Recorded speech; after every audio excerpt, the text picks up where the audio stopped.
She burned my life. I built the fire higher. My wife texted, "Late dinner with clients. Need to close some deals. Don't wait up." I replied, "Enjoy the lobster. Tell Rick to check his stock portfolio." She called instantly, voice shaking, Rick screaming in the background. That's when I knew for certain Charlotte was screwing my biggest business rival. I'm Lucas Grady, 38 years old, CEO of Grady Tech Financial Solutions. Not exactly the kind of guy you'd expect to wage war against cheating spouses and backstabbing friends. I'm 5'9" on a good day, wear glasses that constantly slide down my nose, and my idea of exercise is walking to the coffee machine.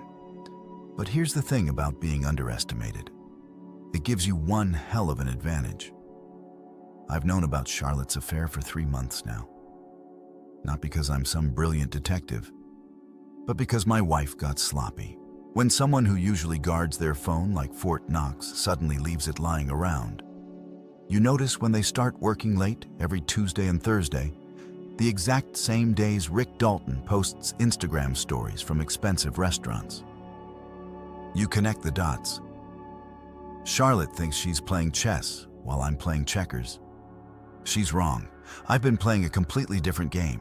See, while she's been busy betraying our 15-year marriage, I've been systematically destroying Rick's company. Nothing illegal, mind you. Just good old-fashioned business warfare. I've poached his 3 biggest clients, hired away his best programmer, and may have mentioned to a few investors that Dalton Industries has some stability concerns. His stock price has dropped 30% in the last quarter. The beautiful irony: Charlotte's law firm represents Rick's company. She's been working overtime trying to save the business of the man she's sleeping with, not knowing her own husband is the one burning it down. Tonight, though, things change. Tonight, I stop being the clueless husband and start being the storm.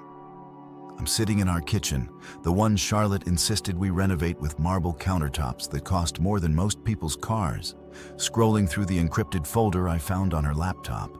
She thought she was clever, hiding it behind layers of legal documents. But Charlotte forgot that her husband built his company from the ground up in the tech world. I know my way around computer security. The folder is a gold mine of stupidity. Photos of her and Rick at his lakeside mansion. Email chains discussing their special projects, which apparently include both corporate espionage and finding creative uses for Rick's hot tub.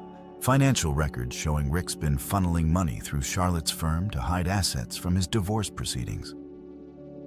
Yes, divorce proceedings. Rick's been married this whole time too. His wife Sarah filed papers 2 months ago citing infidelity and financial misconduct. Guess who's been helping him hide his money? My loving, ethical attorney wife. The front door slams. Charlotte's home. "Luke, why are all the lights on?" Her voice carries that edge she gets when she's irritated. Everything irritates Charlotte these days. My breathing irritates her.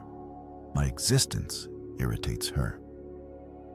I close the laptop and lean back in my chair, just catching up on some reading.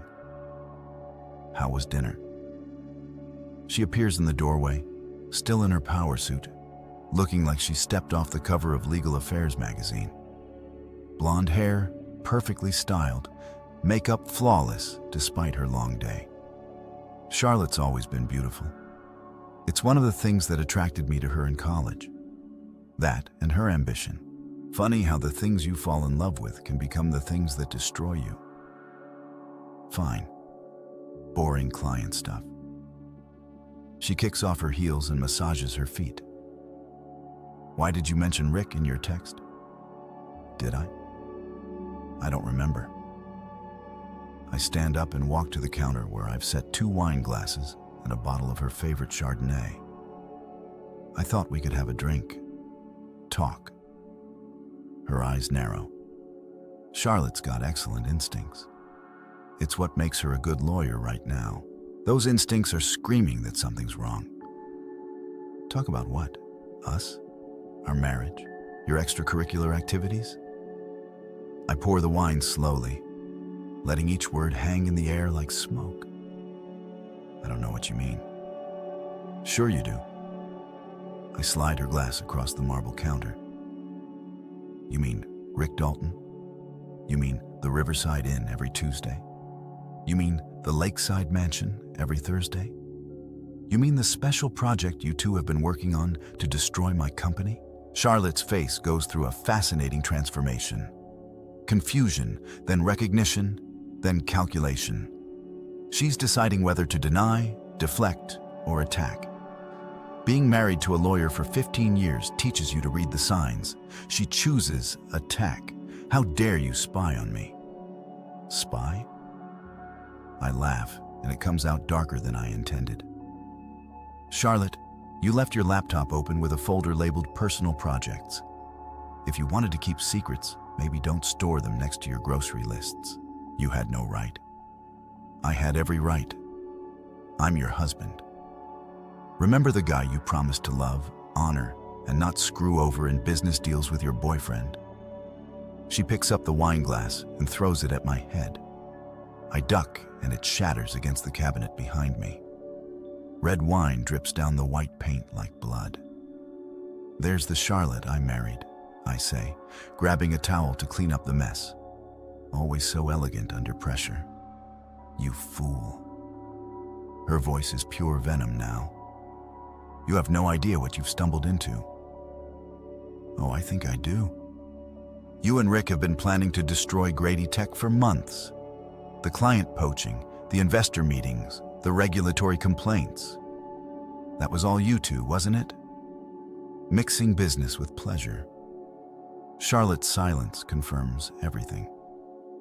Here's what I find really fascinating, I continue, still cleaning wine off the cabinet. You've been so busy plotting my professional downfall that you never noticed yours happening. What are you talking about? I reach into my pocket and pull out her phone, the one she left in her car, the one I retrieved while she was inside changing clothes. You got a call 20 minutes ago from your managing partner. Seems someone sent him some very interesting photos and financial documents. The color drains from her face. You didn't? I did. Amazing what you can find in someone's personal files when they're stupid enough to use their work laptop for personal business. Corporate espionage, money laundering, ethics violations. You've been busy, Charlotte. She lunges for the phone, but I step back. Too late. I also sent copies to the State Bar Association and Rick's wife's divorce attorney and the IRS because those financial records raise some fascinating questions about unreported income. You son of a witch. She slaps me hard across the face. The sound echoes in our expensive kitchen like a gunshot. I touch my cheek and smile. Is that all you've got? Charlotte stares at me like she's seeing me for the first time. Maybe she is.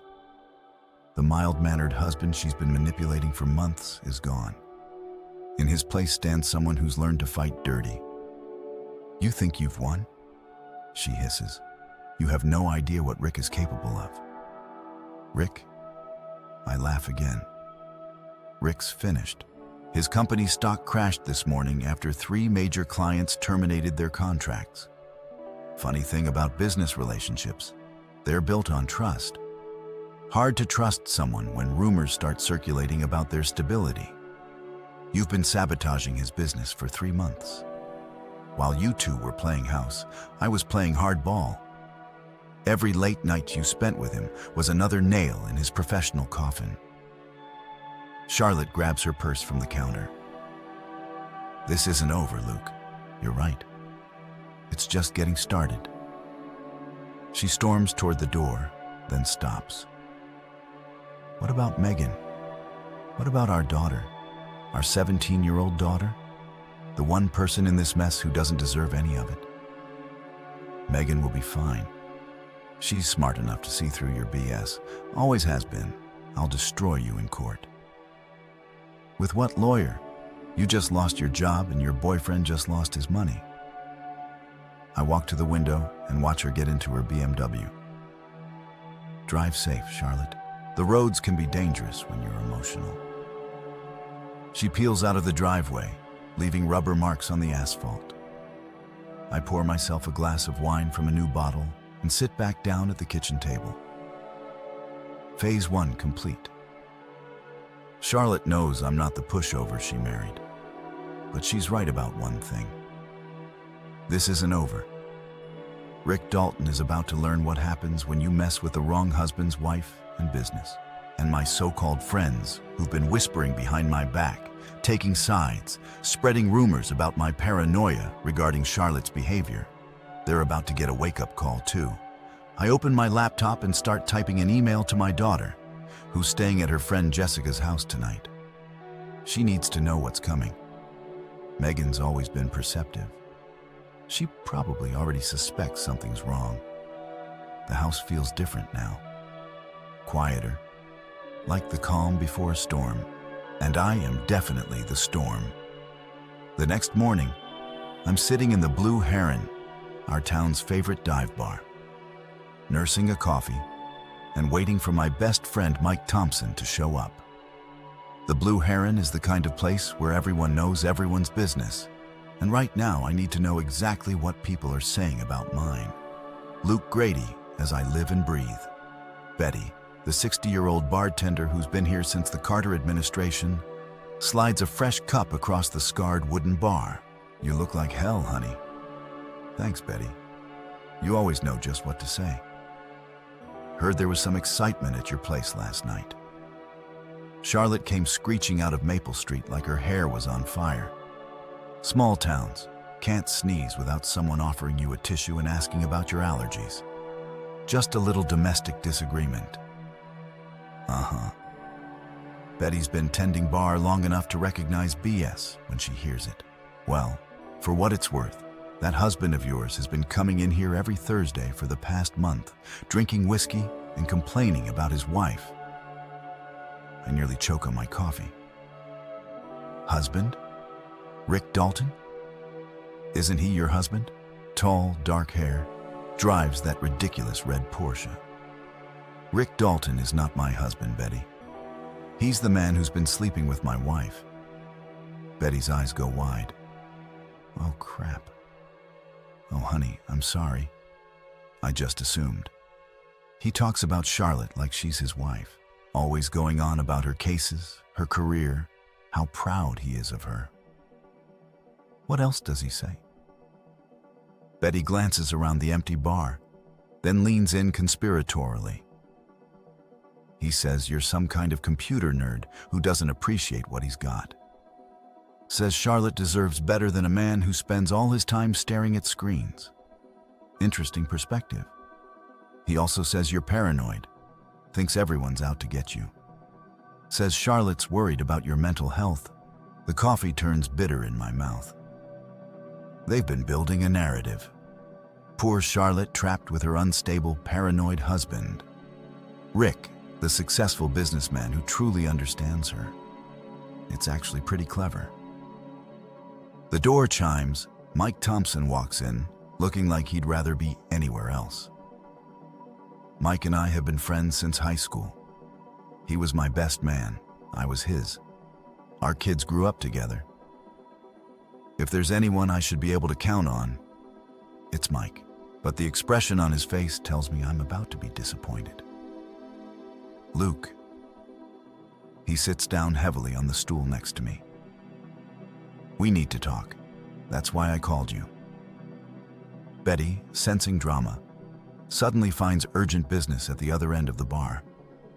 Mike orders a beer, even though it's 9 hours in the morning. Bad sign. I heard about last night about you and Charlotte. What exactly did you hear? That you went through her personal files? That you've been stalking her? That you threatened her? And Rick, I sat down my coffee cup carefully. And you believe that? I don't know what to believe anymore, Luke. You've been acting strange for months. Paranoid, angry, making accusations about Charlotte that frankly sound crazy. What accusations? Come on, man. You've been telling everyone who will listen that she's having an affair, that she's plotting against your business, that Rick Dalton is out to get you. It sounds like conspiracy theory BS. It sounds like that because it's designed to sound like that. I pull out my phone and show him one of the photos from Charlotte's folder. Charlotte and Rick on a boat, his arm around her waist, her lips on his cheek. Does this look like conspiracy theory BS to you? Mike stares at the photo for a long moment. Jesus, there are dozens more. Plus, financial records, email chains, hotel receipts. Charlotte's been screwing Rick Dalton for months, and they've been working together to destroy my company. Why didn't you show me this before? Because I needed to be sure, and because I needed to handle it my way. Mike hands back the phone. What did you do, Luke? I tell him everything. The business sabotage, the evidence I sent to Charlotte's firm, the regulatory complaints, the client poaching. Mike's face gets paler with each detail. You destroyed Rick's company. I defended mine and Charlotte's career. She destroyed her own career the minute she decided to mix business with infidelity. Mike finishes his beer in one long gulp. This is insane, Luke. This whole situation is insane. What's insane is that my wife has been lying to me for months while planning to ruin everything I've built. What's insane is that my best friend seems more concerned about her feelings than mine. I'm concerned about everyone's feelings. Charlotte's a wreck. She called Sarah last night crying, saying you've lost your mind, that you've been spying on her, making threats, destroying innocent people's lives. Sarah, Mike's wife, Charlotte's best friend since college. Of course, Charlotte called her. Time to play the sufferer, rally the troops, control the narrative. And Sarah believed her. Sarah's known Charlotte for 20 years. She's never known her to lie about something this serious. She's never known Charlotte to cheat on her husband either. But here we are. Mike stands up and throws money on the bar. I think you need help, Luke. Professional help. This obsession with Charlotte and Rick isn't healthy. Obsession. I stand up too, anger flaring in my chest. Mike, I showed you photographic evidence that my wife is cheating on me. I showed you proof that she's been working with her lover to destroy my business. How is that obsession? Because you've been planning this revenge for months. You've been systematically destroying people's lives. That's not normal behavior, Luke. That's the behavior of someone who's having a breakdown. Other patrons are starting to stare. Betty is pretending to clean glasses while obviously listening to every word. So, what are you saying, Mike? I'm saying I can't support this. I can't be part of whatever you're planning next. And I think you should seriously consider getting help before you do something you can't take back. He heads for the door, then turns back. For what it's worth, I'm sorry about Charlotte. I really am. But this isn't the way to handle it. What's the way to handle it, Mike? Roll over and let them destroy everything I've worked for. Pretend it never happened. Forgive and forget? I don't know. But not this. Not whatever this is turning you into. The door chimes as he leaves. I sit back down and order another coffee. Betty brings it over with a sympathetic look. Men, she says, shaking her head. Can't live with him. Can't shoot him. Betty, can I ask you something? Shoot. If your husband was cheating on you and you had proof, what would you do? She considers this seriously. Honey, my first husband cheated on me with my sister. You know what I did? What? I took pictures, got a good lawyer, took him for everything he was worth in the divorce. Then I married his brother. She grins. Best revenge is living well, they say. But sometime the best revenge is just good old-fashioned revenge. My phone buzzes with a text message. Unknown number. We need to talk. Meet me at the office. Come alone. Our Rick Dalton wants a face-to-face meeting. This should be interesting. I finish my coffee and leave Betty a generous tip. Thanks for the advice. Anytime, honey. And Luke, whatever you're planning, be careful. Men like Rick Dalton don't go down easy. Neither do men like me, Betty. Neither do men like me. Rick Dalton's office building is everything mine isn't. Glass and steel reaching toward the sky. Marble lobby with abstract art that costs more than most people's houses. Security guards who look like they bench press small cars for fun. It's designed to intimidate, to make visitors feel small and insignificant. Too bad for Rick that I stopped feeling small last night. The elevator ride to the 42nd floor gives me time to think. Rick wants to meet face to face, which means he's either planning to negotiate or planning to threaten. Given what I know about his personality, arrogant, narcissistic, used to getting his way, I'm betting on threats. The elevator opens directly into Dalton Industries' reception area. More marble, more abstract art, more intimidation tactics. The receptionist, a young woman with perfect teeth and a practiced smile, looks up as I approach. "Mr. Grady, Mr. Dalton is waiting for you in his office." She leads me down a hallway lined with awards and newspaper articles celebrating Rick's business acumen. Entrepreneur of the Year, 40 under 40, visionary leader. I wonder if they'll want those back when the fraud charges hit. Rick's office is exactly what you'd expect from a man compensating for deep-seated insecurities. Florida to ceiling windows overlooking the city. A desk the size of a small aircraft carrier. Leather furniture that probably costs more than most people's cars. Rick himself is standing with his back to me, looking out at the view like some kind of corporate philosopher. Luke. He turns around, and I get my first good look at the man who's been screwing my wife. He's tall, probably 6'2", with the kind of dark hair that's definitely helped along by expensive products. Handsome in that generic corporate executive way, wearing a suit that costs more than I make in a week. Rick. I take a seat in one of his intimidating leather chairs without being invited.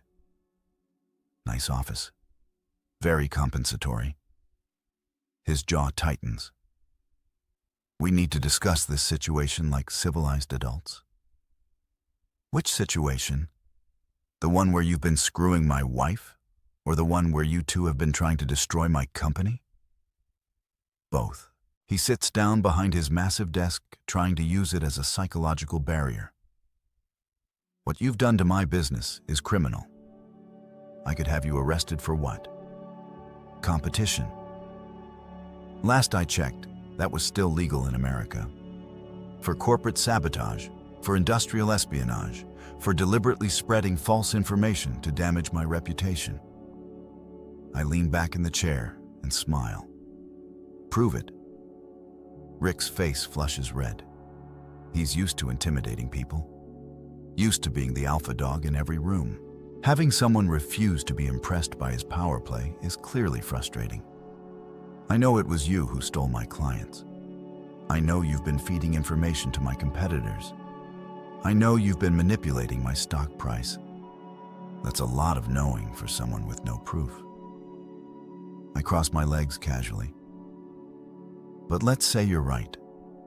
Let's say I have been competing aggressively with your business. Why do you think that is, Rick?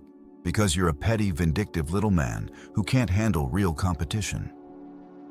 Or because I discovered that my wife's lover was planning to destroy everything I've built, and I decided to strike first? We stare at each other across his ridiculous desk. Rick's trying to project power and control, but I can see the fear in his eyes. His carefully constructed world is crumbling, and he doesn't know how to stop it. Charlotte told me about your episode last night, he says, changing tactics. The paranoid accusations, the violent behavior. She's genuinely concerned about your mental health. Violent behavior. I laugh. Rick, if I were violent, we wouldn't be having this conversation. You'd be in a hospital bed wondering why your kneecaps were facing the wrong direction. Is that a threat? It's a clarification. I'm not a violent man, Rick. I'm something much worse. I'm a smart man who's been pushed too far. Rick stands up and walks to his window again. What do you want? I want you to stay away from my wife. That's between Charlotte and me. No, it's between you and me. Charlotte made her choice when she decided to betray our marriage. But you made your choice when you decided to target my business.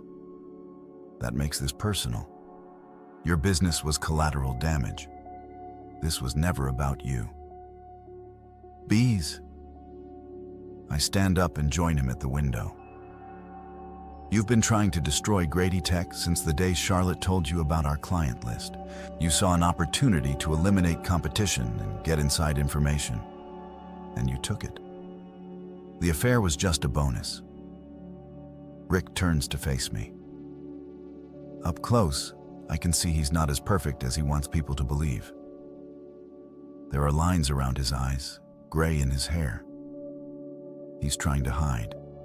A softness around his middle that expensive suits can't completely disguise. He's a middle-aged man, desperately trying to recapture his youth. And my wife was his midlife crisis.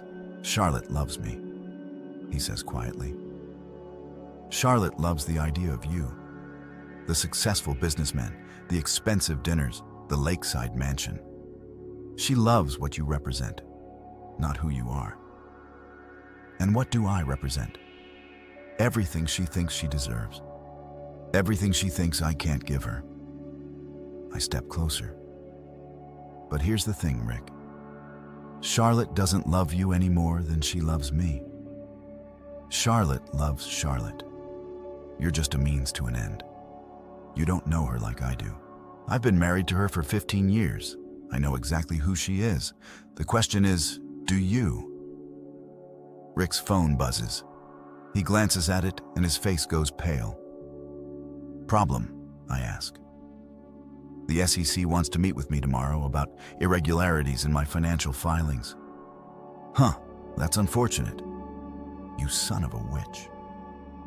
You reported me to the SEC.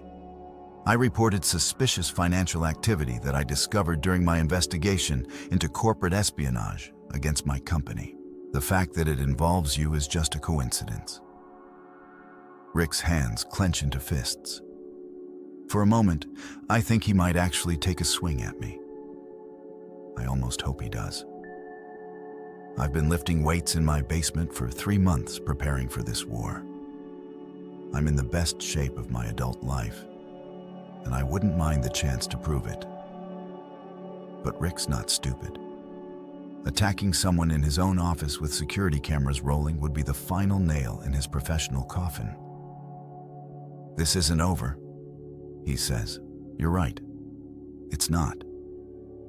I head for the door, then turn back. Oh, and Rick, you might want to call Charlotte. I think her day is about to get interesting too. I leave him standing in his glass tower, watching his empire crumble 42 floors below. The elevator ride down gives me time to check my phone.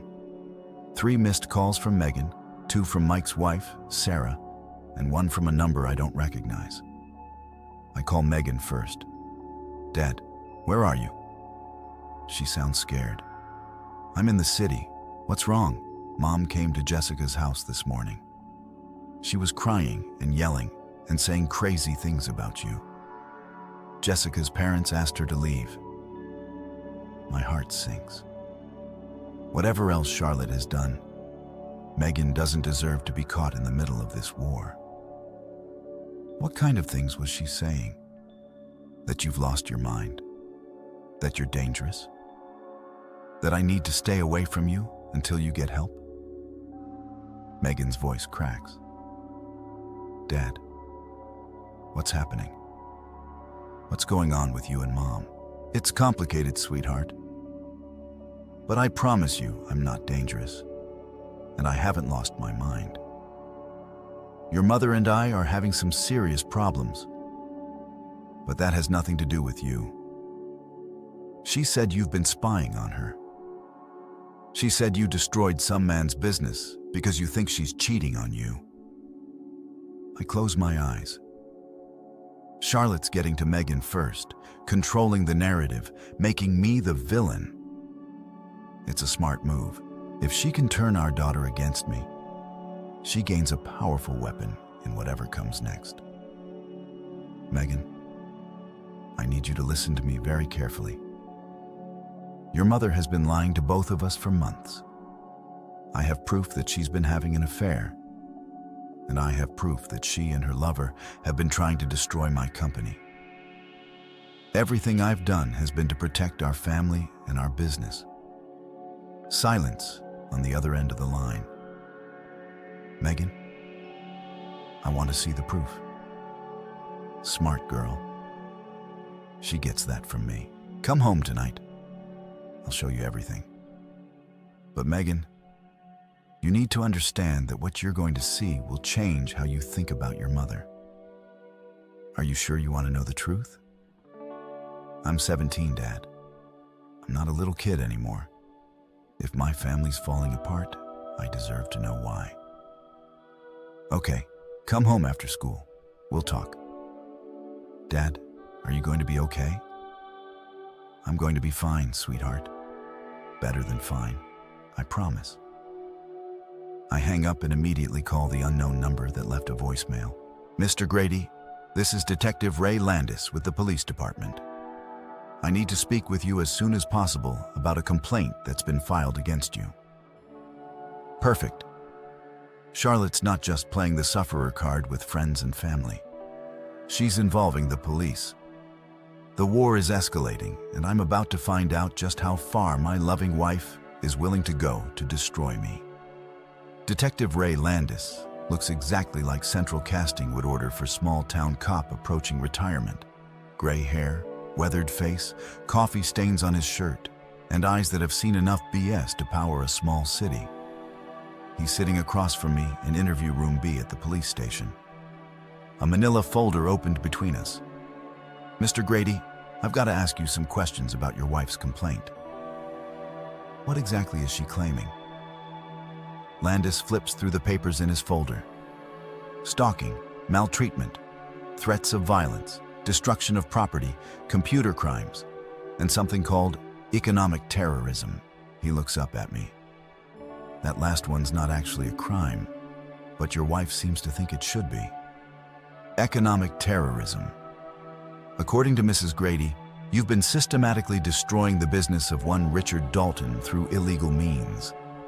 Corporate sabotage, she calls it. I lean back in my chair. Detective, are you familiar with the concept of business competition? I am. Then you know that competing with other companies isn't illegal. Winning clients isn't illegal. Offering better services at lower prices isn't illegal. No, but computer hacking is. Breaking into someone's personal files is spreading false information to damage someone's reputation. Did Charlotte provide any evidence that I've done any of those things? Landis closes the folder. That's what I'm trying to figure out.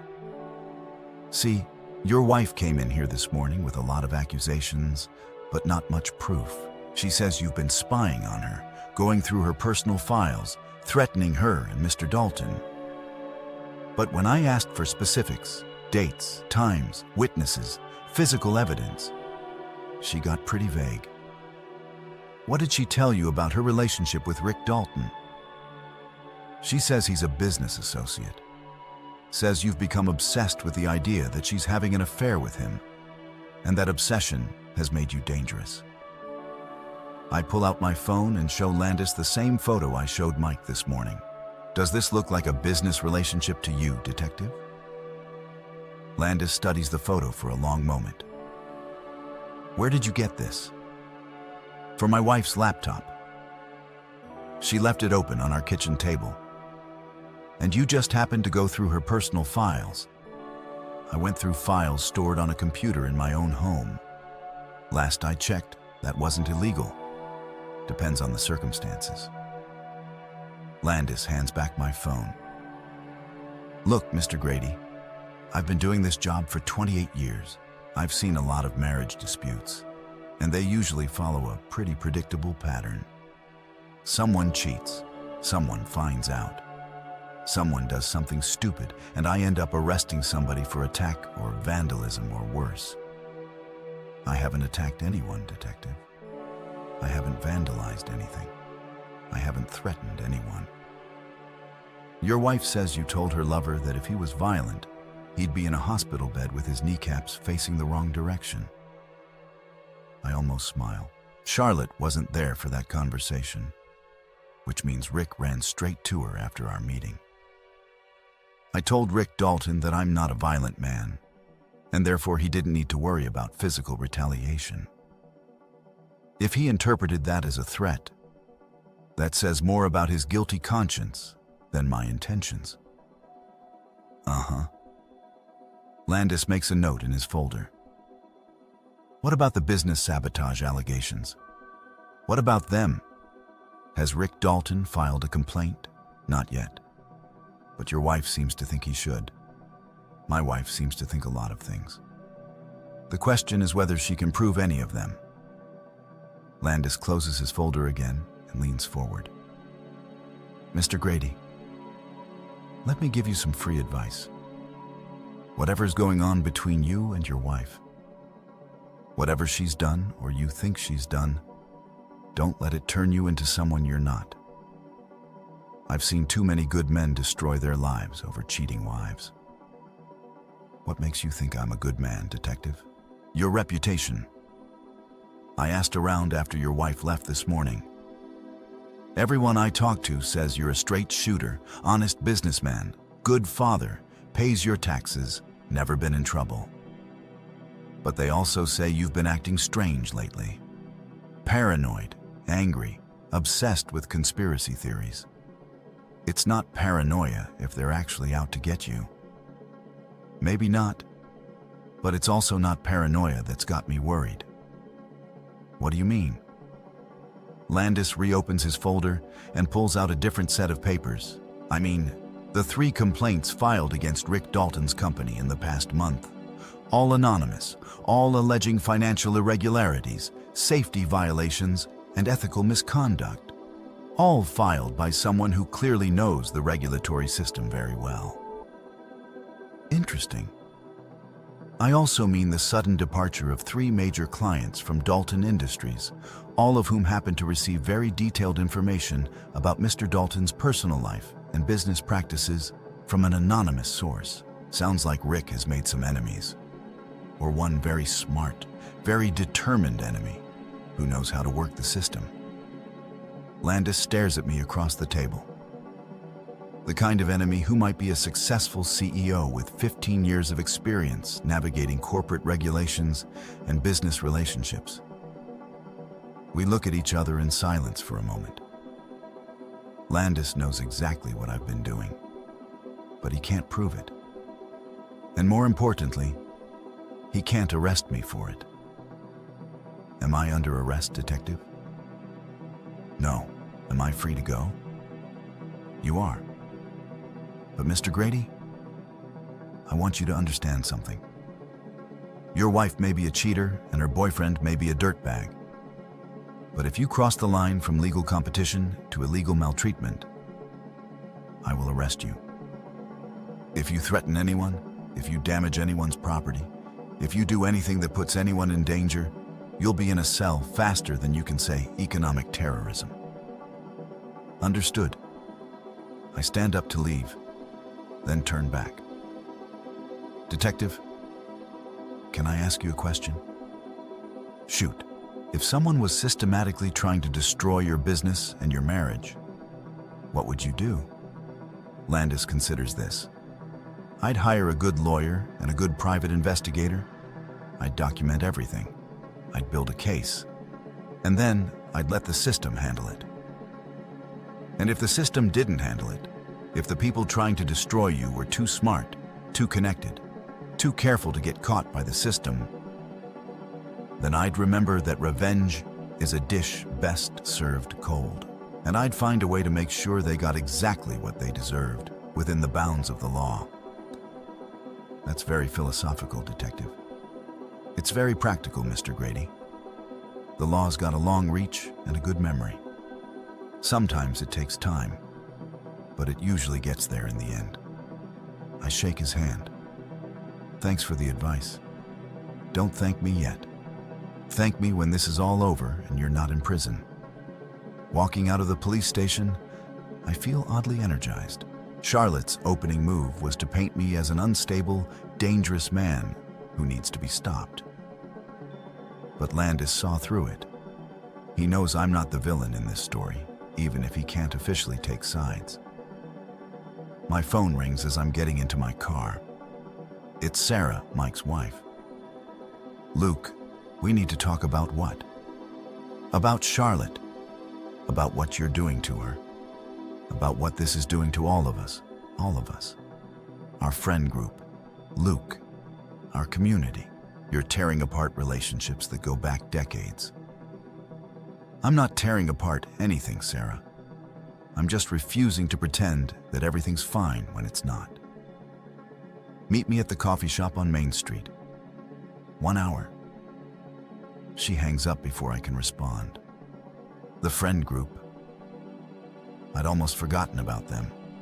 Mike and Sarah, Tom and Jennifer, David and Lisa. The 3 couples who've been our social circle since our kids were in elementary school. The people who've shared holidays and vacations and backyard barbecues for over a decade. Charlotte's been busy. She's not just playing the sufferer with the police and our daughter. She's rallying our friends, making them choose sides, painting me as the villain who's destroying everyone's happy little world. Time for the next phase of this war. Time to find out who my real friends are and who's been drinking Charlotte's Kool-Aid. This should be interesting. The coffee shop on Main Street is packed with the usual afternoon crowd. Students from the local college, business people grabbing caffeine fixes, mothers with strollers killing time between errands. I spot Sarah Thompson immediately. She's sitting in the corner booth, looking like she'd rather be getting a root canal. Sarah's always been the peacemaker in our group, the one who smooths over conflicts and keeps everyone happy. Seeing her this tense and uncomfortable tells me just how far the ripples from my war with Charlotte have spread. Luke, she doesn't get up when I approach the table, doesn't smile, doesn't offer the usual hug. Bad signs all around. Sarah. I slide into the booth across from her. Thanks for meeting me. I didn't really have a choice. Our entire friend group is falling apart, and you seem to be the only one who doesn't care. I care. I just care more about the truth than I do about keeping everyone comfortable. Sarah's coffee cup rattles against the saucer when she sets it down. Her hands are shaking. Charlotte came to see me this morning. She was hysterical. Luke, absolutely hysterical. She says you've lost your mind, that you're stalking her, that you've been destroying innocent people's lives based on paranoid delusions. And you believed her? I've known Charlotte for 20 years. She's not a liar. I pull out my phone and show her the same photo I've been showing everyone. Then how do you explain this? Sarah stares at the photo for a long moment, her face going pale. Where did you get this? From Charlotte's laptop. There are dozens more, plus financial records, email chains, hotel receipts. Your best friend has been cheating on me for months while helping her lover destroy my business. This could be photoshopped. These could be fake. Sarah, look at the metadata. Look at the date stamps. Look at the location tags. This is real. She pushes the phone back across the table. Even if it is real, even if Charlotte made a mistake, what you're doing is wrong. You've destroyed that man's business. You've ruined Charlotte's career. You've involved the police, for God's sake. Charlotte destroyed her own career when she decided to mix business with infidelity. Rick Dalton destroyed his own business when he decided to target mine. I just refuse to be their sufferer. You're scaring people, Luke. You're scaring all of us. Good. Maybe if you're scared, you'll start asking the right questions instead of just accepting Charlotte's version of events. Sarah leans forward, her voice dropping to a whisper. Tom and Jennifer are talking about getting a restraining order against you. They're afraid you might target them next. Target them for what? What have they done? They've been supportive of Charlotte during her difficult time. They've been good friends to her. They've been taking sides without knowing the facts. The facts according to you, your version of events, your interpretation of evidence that could be manipulated or taken out of context. I lean back in the booth, studying Sarah's face. She's genuinely scared, but not of me. She's scared of what my situation means for her own marriage, her own life. If Charlotte can cheat and lie and manipulate for months without anyone noticing, what does that say about the security of their own relationships? Sarah, let me ask you something. In 20 years of friendship with Charlotte, has she ever lied to you about anything important? No. Has she ever manipulated a situation to get what she wanted? That's just being strategic. Has she ever badmouthed me behind my back, complained about our marriage, made comments about what she deserves or what I can't give her? Sarah's silence is answer enough. She has, hasn't she? She's been laying the groundwork for this for years. Poor Charlotte stuck with boring Luke.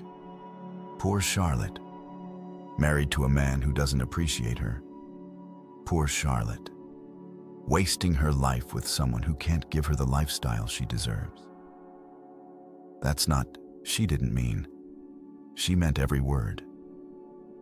And when Rick Dalton came along with his lakeside mansion and his expensive dinners and his promises of a better life, she saw her chance to upgrade. Even if that's true, what you're doing is wrong. Revenge isn't the answer. What is the answer, Sarah? Forgiveness. Understanding. Should I just accept that my wife has been betraying me and trying to destroy everything I've built? Should I smile and wish them well? You should get a divorce. You should handle this through the courts like a civilized person. With what evidence? Charlotte's a lawyer, Sarah. She knows how to cover her tracks. She knows how to make herself look like the sufferer and me look like the villain. She's already started. She's got you convinced that I'm the problem, doesn't she? Sarah doesn't answer, but she doesn't need to. Her body language says everything. Here's what's going to happen. I continue. Charlotte's going to keep playing the sufferer. She's going to keep telling everyone that I've lost my mind, that I'm dangerous, that she's afraid for her safety. She's going to turn our entire social circle against me, one friend at a time. And you're all going to let her do it because it's easier than facing the truth. What truth? That you never really knew her? That the woman you've been friends with for 20 years is capable of lying, cheating, and manipulating without a second thought? That if she can do it to me, she can do it to any of you. Sarah stands up abruptly.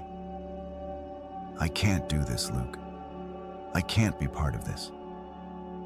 Whatever this is called accountability, Sarah. This is what happens when actions have consequences. This is what happens when good people turn into something ugly. She grabs her purse and jacket. Mike's right. You need help. Professional help before you do something that destroys more than just your marriage. Mike said that Mike's worried about you. We all are. The Luke we knew wouldn't do these things, wouldn't hurt people like this. The Luke you knew was being played for a fool by his wife and ignored by his friends. Maybe you never knew me at all. Sarah walks away without another word, leaving me alone in the coffee shop with my cold coffee and my growing list of former friends. My phone buzzes with a text message from an unknown number. Your wife is at the Riverside, in room 237. Thought you should know. A friend. I stare at the message for a long moment. Someone's feeding me information about Charlotte's whereabouts. Someone who wants me to know exactly where she is and what she's doing. The Riverside Inn is where Charlotte and Rick have been meeting every Tuesday for their romantic dinners.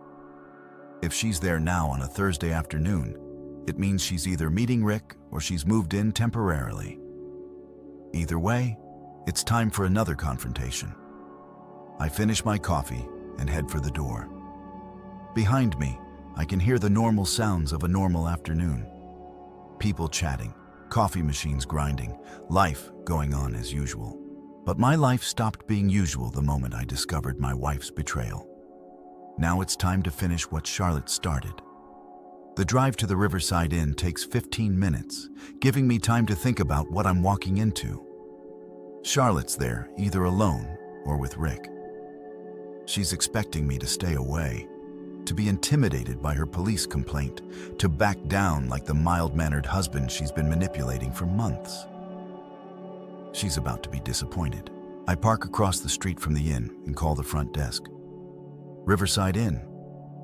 How can I help you? I'd like to send flowers to one of your guests, Charlotte Grady in room 237. I'm sorry, sir, but we don't have anyone registered under that name. How about Charlotte Dalton? A pause. Yes, we do have a Charlotte Dalton in room 237. Would you like me to connect you? No, thank you. I'll deliver them personally.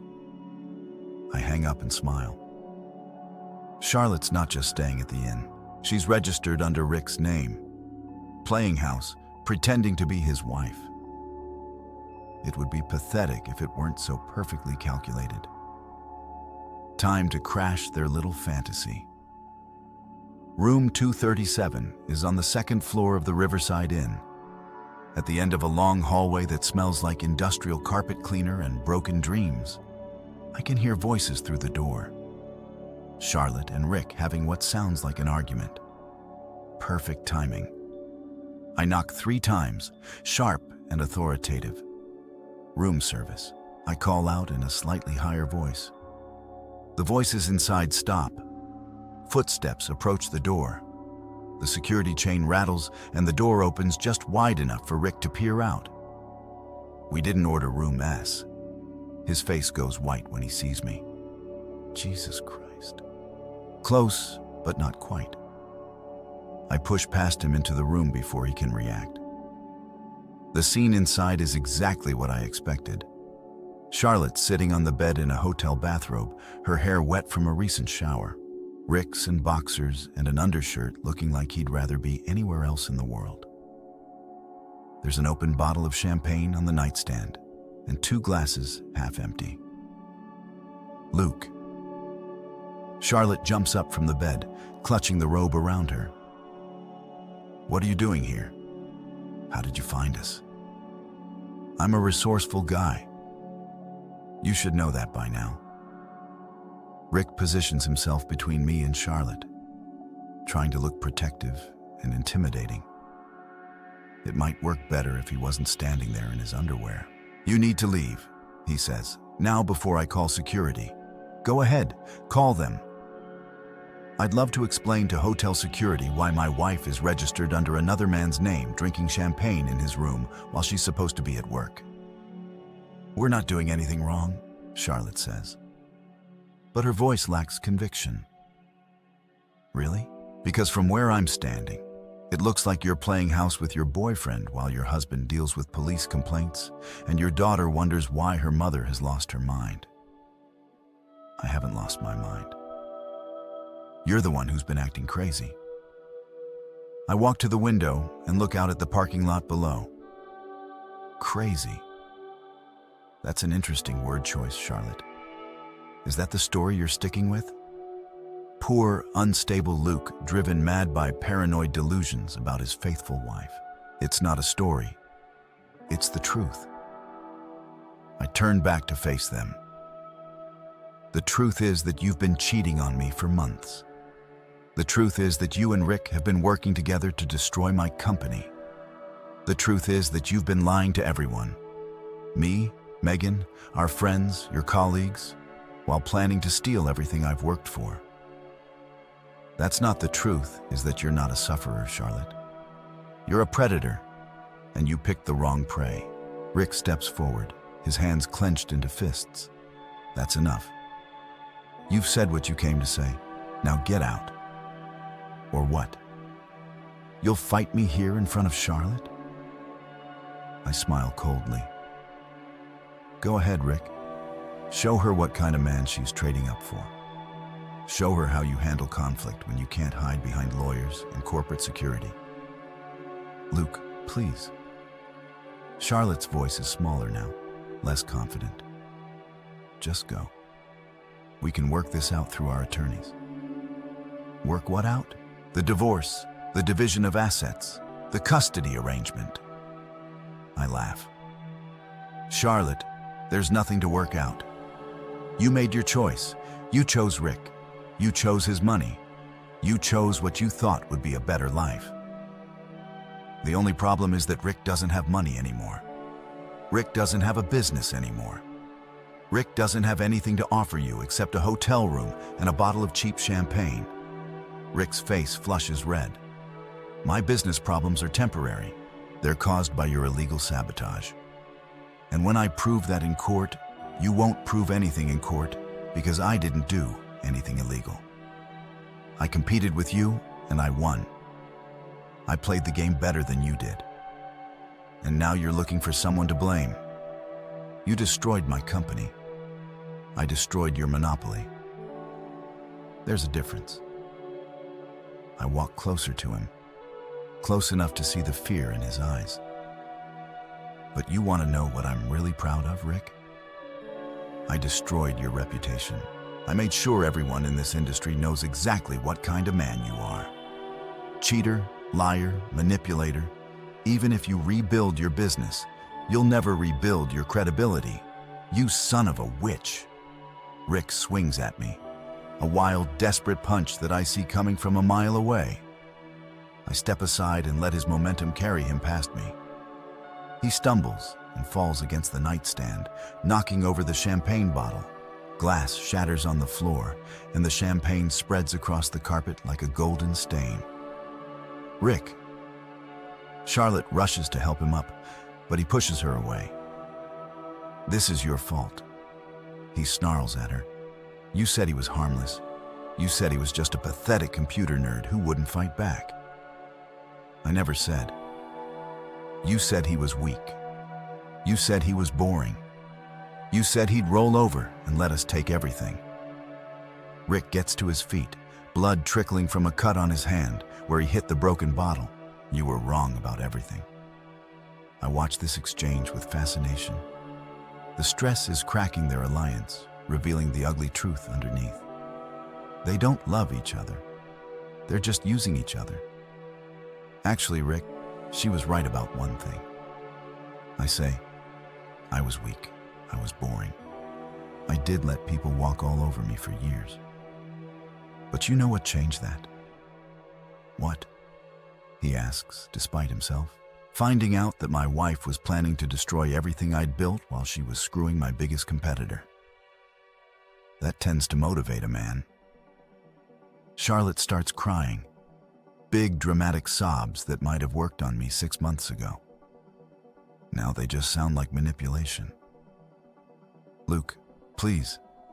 I made mistakes. We both made mistakes. But we can fix this. We can go to counseling. We can work through our problems. Our problems. I stare at her in amazement. Charlotte, our problem started when you decided to cheat on me. They escalated when you decided to help your lover destroy my business. They became irreversible when you decided to paint me as a dangerous lunatic to our friends, our daughter, and the police. I was scared. I didn't know what you might do. You were covering your tracks. You were controlling the narrative. You were making sure that when everything came out, I'd be the villain and you'd be the sufferer. That's not true. It's completely true, and it almost worked. Our friends believe you. The police are watching me. Our daughter thinks I've lost my mind. You played it perfectly, Charlotte. The only problem is that I played it better. Rick wipes blood from his hand with a hotel towel. What do you want, Luke? Money? An apology? What will it take for you to leave us alone? I want you to understand something, both of you. This isn't about money or apologies. This isn't about winning or losing. This is about consequences. What consequences? Charlotte asks. The consequences of betrayal. The consequences of lying.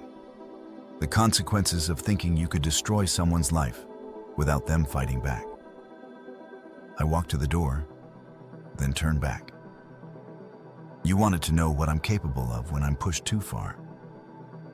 Now you know. Is that a threat? Rick asks. It's a promise. You started this war when you decided to target my business and seduce my wife. I'm going to finish it. I open the door and step into the hallway. Luke, wait. Charlotte follows me, still clutching her bathrobe. What about Megan? What about our daughter?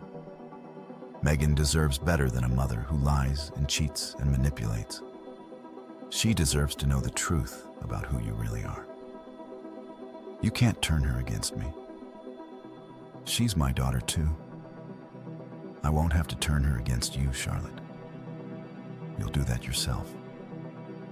Megan's smart. She'll figure out who the real villain is in this story. I walk away, leaving Charlotte standing in the hallway in her bathrobe, tears streaming down her face. But I'm not done yet. Not even close. The final phase of my war is about to begin, and it's going to be spectacular. 3 days later, I'm standing in the ballroom of the Riverside Country Club, watching the cream of our town society mingle at the annual Chamber of Commerce Gala. It's the kind of event Charlotte loves. Designer dresses, expensive wine, opportunities to network and show off. She wouldn't miss it, even in the middle of our very public divorce proceedings. Especially not in the middle of our very public divorce proceedings. I'm wearing my best suit, the one Charlotte bought me for our anniversary 2 years ago. The irony isn't lost on me. I look respectable, successful, like the kind of man who belongs in a room full of lawyers and business owners and community leaders. I am that man. I've always been that man. Charlotte just forgot. Luke.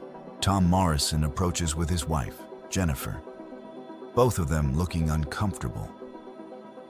Tom and I used to be close friends. Our kids played soccer together. We'd barbecue on weekends. We'd complain about our wife's shopping habits over beer. That was before Charlotte's Sufferer campaign turned our entire social circle into enemy territory. Tom, Jennifer. I shake his hand, kiss her cheek, act like nothing's changed. How are you holding up? Jennifer asks, her voice full of fake sympathy. This must be so difficult for you. I'm doing great, actually. Better than I have in years. They exchange glances. This isn't the broken, defeated man they were expecting. We heard about the divorce, Tom says. If there's anything we can do, thanks. But everything's under control. My attorney says it should be pretty straightforward. Infidelity cases usually are. Jennifer's face flushes. Luke, you can't just throw around accusations like that. Charlotte's reputation is based on her actions, not my accusations. But don't worry, everyone will know the truth soon enough. Before they can respond, I excuse myself and walk to the bar. The bartender is a young guy I don't recognize. Probably hired for the evening. Perfect. What can I get you, sir? Whiskey, top shelf, and keep them coming. I'm not actually planning to get drunk. I need to stay sharp for what's coming next. But I want to look like a man who's drowning his sorrows, who's been broken by his wife's betrayal. It fits the narrative Charlotte's been spreading. The ballroom is filling up with familiar faces. Business owners, lawyers, doctors, the mayor, the police chief. Everyone who matters in our small town is here. Everyone who's heard the rumors about my breakdown and Charlotte's difficult situation. At 8:30, Charlotte makes her entrance. She's wearing a red dress that probably costs more than most people make in a month. Her hair styled to perfection, her makeup flawless. She looks like a movie star, like someone who deserves better than the boring husband who's been holding her back. Rick Dalton is not with her. Interesting. She spots me at the bar and freezes for a moment, then squares her shoulders and walks into the crowd like she owns the room, which, in a way, she does. Charlotte's always been good at working a room, at making people like her, at being the center of attention. Tonight, she's going to get more attention than she bargained for.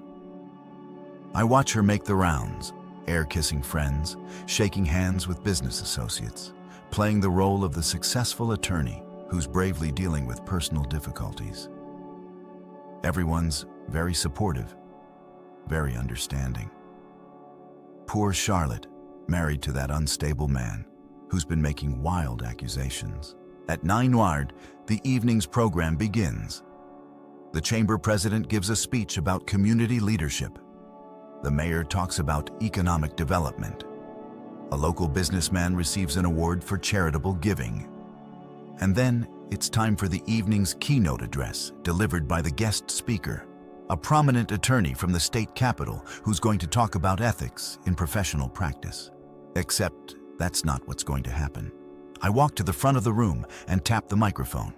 The feedback screech gets everyone's attention. Ladies and gentlemen, I'm sorry to interrupt, but I have something important to share with all of you. The room goes quiet. I can see Charlotte near the back, her face pale, shaking her head slightly. She knows what's coming. My name is Lucas Grady. Many of you know me as the CEO of Grady Tech Financial Solutions. Some of you know me as Charlotte Grady's husband. Tonight, I want to tell you about the real Charlotte Grady. Luke, don't do this. Charlotte's voice carries across the silent room. For months, my wife has been telling people that I'm unstable, paranoid, dangerous. She's painted herself as the sufferer of an abusive marriage, a woman who's afraid for her safety. She's very convincing. She's had most of you believing her story. I pull out a remote control and click it. A large screen behind me lights up with the first photo from Charlotte's encrypted folder. Her and Rick Dalton in an intimate embrace at his lakeside mansion. Gasps echo through the room. Someone drops a wine glass. This is the real Charlotte Grady. Not a sufferer, not a woman in fear, a woman who's been conducting an affair with my business rival while helping him try to destroy my company. Click another photo. Charlotte and Rick in a hotel room. Click another photo. Charlotte and Rick on his boat. Click a screenshot of financial records showing money transfers between Rick's company and Charlotte's law firm. Charlotte hasn't just been cheating on our marriage.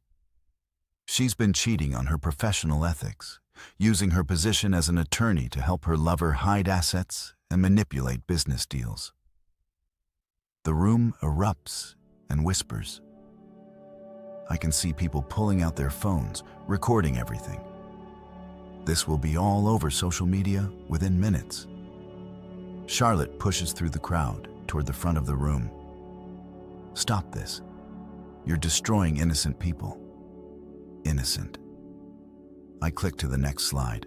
Email chains between Charlotte and Rick, discussing their plans to steal my clients and sabotage my business relationships. These emails show a systematic campaign to destroy Grady Tech Financial Solutions. Not competition, not business rivalry. Deliberate sabotage coordinated by my wife and her lover. Those are private communications. You had no right. I had every right to defend myself and my business against corporate espionage and fraud. Click the final slide. Bank records showing payments from Rick's company to Charlotte's personal account, disguised as legal fees, but clearly marked in Rick's handwriting as personal services. The room is dead silent now. Everyone's staring at Charlotte, seeing her for who she really is. Ladies and gentlemen, I want you to understand something. I'm not the sufferer here. I'm not the one who needs your sympathy or your protection. I'm the man who fought back when people tried to destroy everything I'd built. I'm the man who refused to be anyone's fool. Charlotte reaches the front of the room, her face twisted with rage. You fool, you've destroyed everything. No, Charlotte, you destroyed everything. I just made sure everyone knew about it. She slaps me across the face, hard enough to leave a mark. The sound echoes through the silent ballroom. I don't react, I just smile. And there's the real Charlotte Grady, ladies and gentlemen. Not a sufferer, not a woman in fear, a woman who hits people when she doesn't get her way. Charlotte realizes what she's done, realizes that she's just proved every point I've made about her character. She looks around the room at the shocked faces, the recording phones, the complete destruction of her carefully constructed reputation. This isn't over, she whispers. Yes, it is. I walk past her toward the exit, then turn back to address the room one final time. Oh, and if anyone's wondering about Rick Dalton, he's currently in federal custody, arrested this afternoon on charges of securities fraud and money laundering. Turns out the SEC investigation I triggered found some very interesting irregularities in his business practices. I leave Charlotte standing alone in front of 300 people who now know exactly who she is and what she's done. Outside, I get in my car and drive home to the house where my daughter is waiting for me. Megan saw the photos I showed her 3 days ago. She knows the truth about her mother now. It hurt her, but she's strong. She'll be okay. Better than okay. She'll never let anyone manipulate her the way Charlotte tried to manipulate everyone else. I park in my driveway and look at the house Charlotte and I bought when we were young and stupid and thought we'd be happy forever. Tomorrow, it goes on the market. I'm moving to a smaller place across town, starting fresh, building a new life. My phone rings. It's Detective Landis. Mr. Grady, I just wanted to let you know that your wife dropped all charges against you this afternoon. I'm not surprised. I also wanted to tell you that Rick Dalton's attorney called. He's not going to be pressing any charges either. Seems like he's got bigger problems to worry about, I heard. That was quite a presentation you gave tonight. Half the town's talking about it. Good. Maybe now people will know the truth. Maybe they will. Take care of yourself, Mr. Grady, and take care of that daughter of yours. I hang up and walk into my house. Megan's in the kitchen doing homework at the same table where this whole war started. Dad, how did it go? It went exactly like I planned. She looks up from her textbook. Are you happy now that it's over? I think about that question. Am I happy? Charlotte's reputation is destroyed. Rick's in federal custody. Our friends know the truth. My business is stronger than ever. My daughter respects me again. I'm satisfied, I tell her. Sometimes that's better than happy. Megan nods like she understands. Maybe she does. She's 17, old enough to know that the world isn't always fair, that sometimes good people have to fight dirty to protect themselves. What happens now? She asks. Now we move on. We build something better. We make sure this never happens again. And Mom, your mother made her choices. Now she gets to live with the consequences. I sit down at the table across from my daughter and open my laptop. There's work to do, a business to run, a life to rebuild. But for the first time in months, I'm not looking over my shoulder, not waiting for the next attack, not wondering who I can trust. The war is over. I won. Charlotte wanted to know what I was capable of when pushed too far. Now she knows. Now everyone knows I'm capable of.